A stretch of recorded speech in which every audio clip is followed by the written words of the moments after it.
Hello everyone, this is Pange. Hope you're all having a great day today. Something that I've been requested multiple times over the past few months is a view of my setup.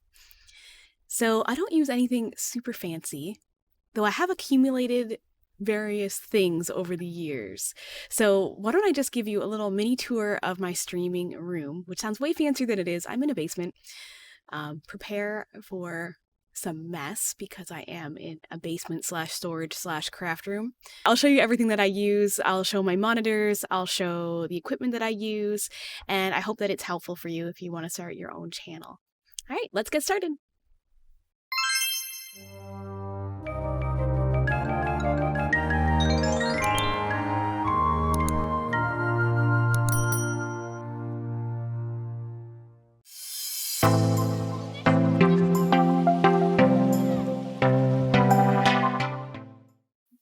Let me start off by showing you guys my desk.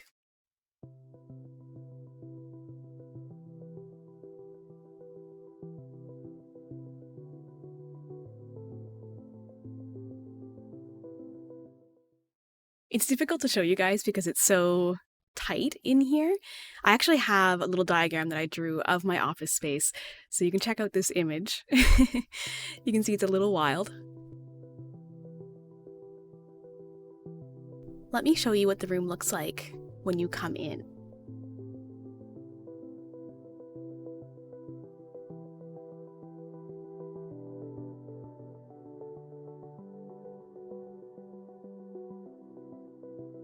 So let me talk about my monitors. I have 3 monitors that I use while I'm streaming. My main monitor is actually an old television set that we've repurposed, and it's 4K, and it's awesome.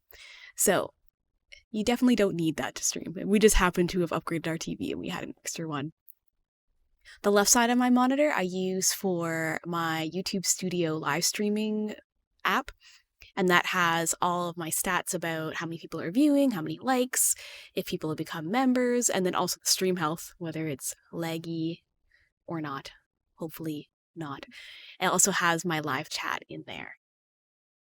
On the right side of the main monitor, I have my OBS Studio, and that's the application that I use to actually send my stream to YouTube. And I have all my different scenes on it, and that's that. And when I'm playing Animal Crossing, I actually watch the game through my OBS Studio. On my monitor to the left, I only use it for stream avatars, which are the little icons that are at the bottom of my stream that I recently did. I used to actually have this app running on my main monitor, but it was just too wild. There was too much going on my main screen, so it was really great having the third monitor to be able to put that on there. I bought the monitor at Value Village for less than $20, I'm sure. On my monitor to the right, I have my Discord, my Nightbot, my Streamlabs bot. All my bots and chatting is on that side. It's also the monitor that I use if I want to show something on the screen to the chat. And the reason I specifically use this monitor is because I make sure that I don't put anything sensitive on it. Don't want to show the world your banking or anything like that.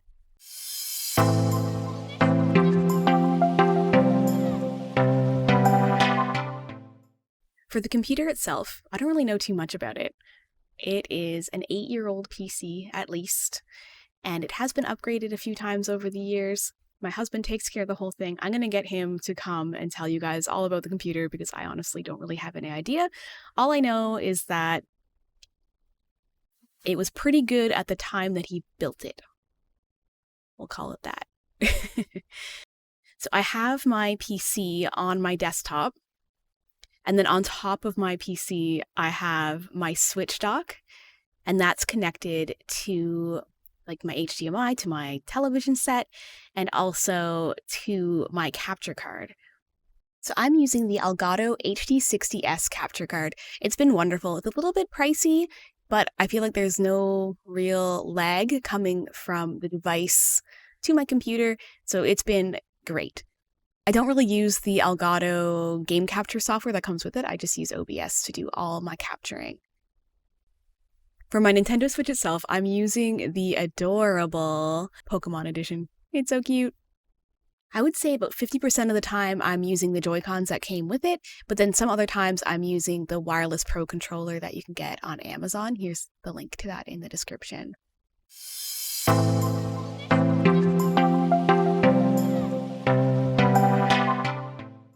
The biggest question that I get is, what webcam am I using? And the answer to that is, I'm not using a webcam. I am using my old phone.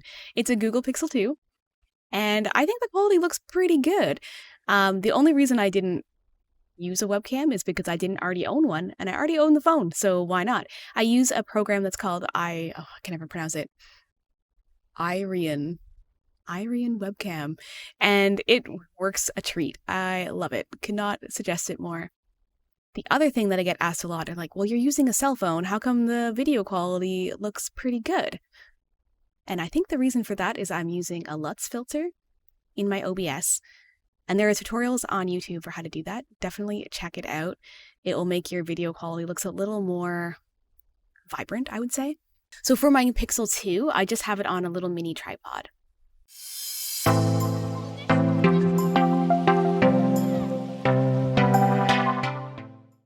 I have two LED lights that are color changing bulbs that are connected to my computer, and they're just clipped right onto the side of my desk. So the LED bulbs that I'm using are the LED bulbs from VHO Casa, not to be confused with the ones from TP-Link Casa. They're totally different. The ones from VHO Casa, I feel like they've basically abandoned their app. Every time you open it on Android, it just fails. It's terrible. I have to connect them to like an old phone that doesn't have the most latest version of Android in order to be compatible with it. I can see that I reviewed the app in 2020. March 29th, 2020. I gave a review of the app on the Google Play Store and basically saying, hey, the app doesn't work anymore on any of our Android devices. When is there going to be an update? And there has been no update. Last updated April 12th, 2019. So do not get these bulbs. I just use them because I have them. And luckily I have a Samsung S4 lying around that I charge purposely just to control these light bulbs. It's insane. The other light bulbs I just got from the discount store Factory Direct, and it works great. You just plug them in. For my lighting, I just have cheap $10 clip lights that I think we got from maybe Home Depot or Walmart or something. They're very generic. They just have standard light bulbs in it. Face them to the ceiling. The reason why we face them to the ceiling is so that you don't get like bright hot spots on your face. And I'm just realizing I've recorded this entire video with these lights on, and normally I don't. Here's what it looks like when I have the lights on properly.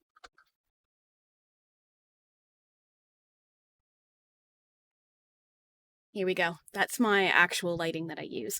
So I have main bulbs, like 6 main bulbs in the room, and then I have the spotlights that I have clipped to the ceiling. So you can see I only have the clip lights on, and my main ceiling lights are off. So basically I have LEDs pointing behind me that light up behind me, and then I have the lights pointing to the ceiling, and nothing is really directly hitting my face at all. So it kind of prevents the under eye shadows, which I'm getting older. I don't want to have any under eye shadows accentuating my problems. So I think it works really well for me.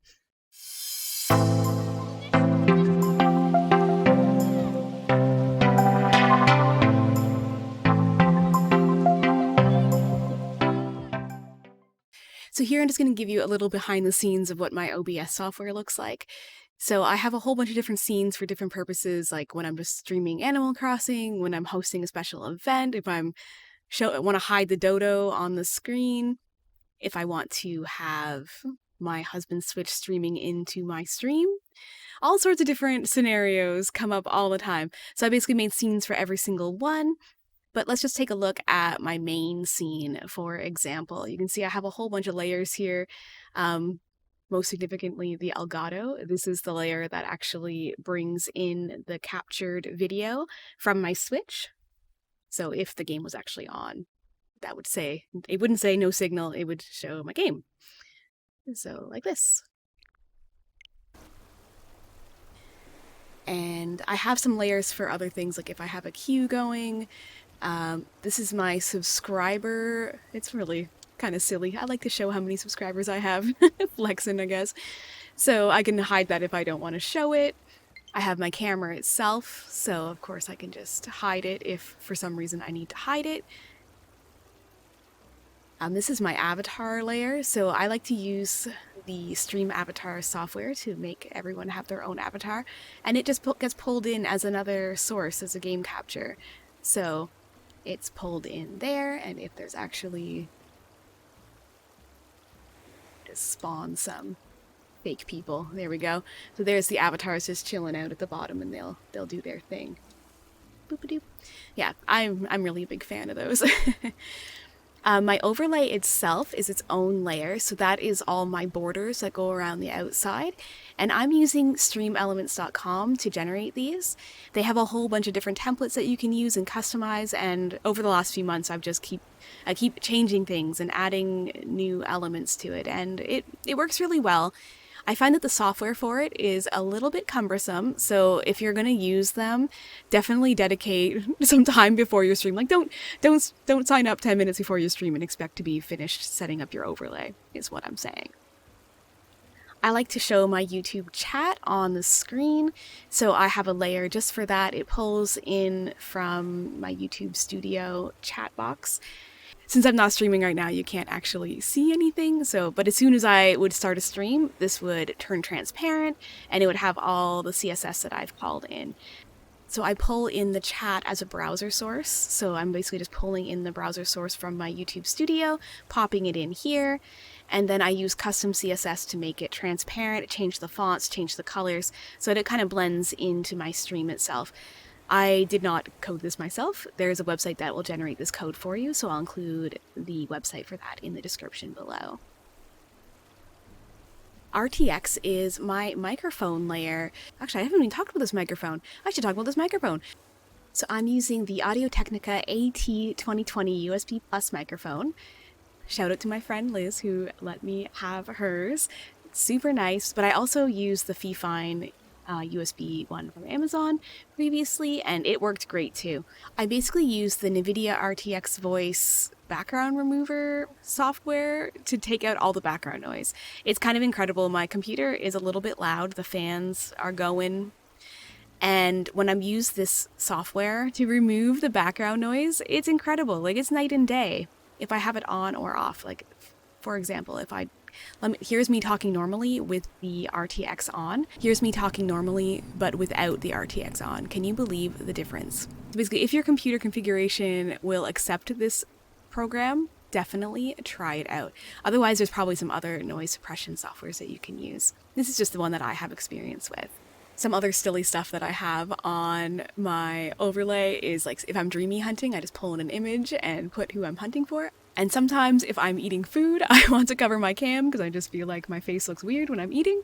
So I have a little picture that I can throw up there whenever I am wanting to cover my face, but I don't want to change to my BRB. I think that this main source basically has all the things that I would use all the time.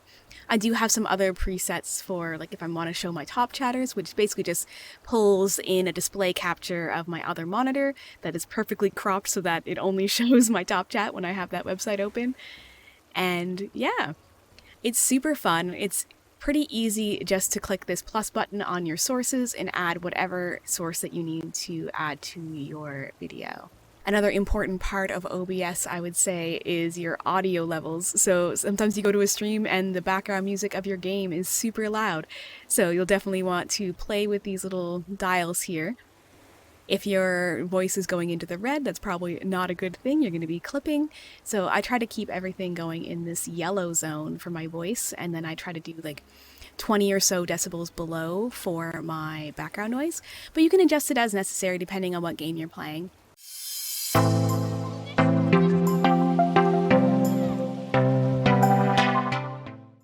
Usually when I'm streaming, I am using these headphones. They're the Logitech G35. They're my husband's. I stole them. I like them. So I forgot to talk about the microphone earlier, but we kind of discussed it when I talked about the RTX layer in OBS. But I'm also using this arm. It's very handy. You can kind of shift it around. I like it. Domo. Poor Domo. I also use a pop filter on my mic to help prevent popping and hissing while I'm talking. For my Nintendo Switch, I'm always making sure that I have my Switch docked and that I'm connected to a stable wired connection. I'm sure that when I finish this video, I'm going to think of some other elements that I should have included in this video, but I think that this is a good start for what my actual computer setup is. If you want to see more of this room, I actually have my craft room tour up on my other channel, Craftcore DIY and Sewing, because this is actually started out as my craft room.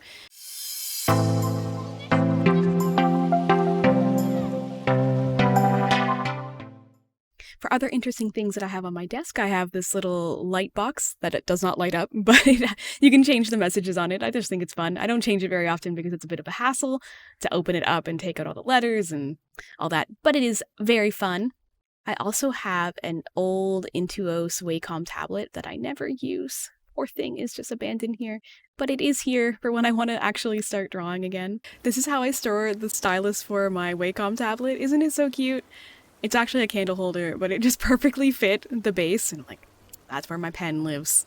A big question that I get on stream is how am I typing so fast on my Switch? I am not using the in-game keyboard, and I'm not using the phone application. I'm just using a wireless keyboard that I put the dongle into the side of the Switch dock, and it works great. It's the Logitech K360 wireless keyboard. But you could use any keyboard. It really doesn't matter. For my main keyboard, for the actual computer itself, I'm using the Logitech G11. Oldie but goodie. And Paprika sat on the keyboard and broke the little stands, but it still works fine. This is Domo. He's just cute. I just like him. I just really like this. I got this at a convention one time. It's a cardboard box that had mystery items in it that I purchased, and it just hangs out in the background. It's not really super visible, but whoop. This one kind of creeps people out. My little geisha girl. Tiny John Oliver. He's so cute.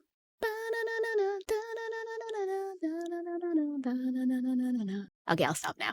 Alright, so I think that brings us to the end of this video. This is my setup. This is what I am doing every day when I come and stream for you guys.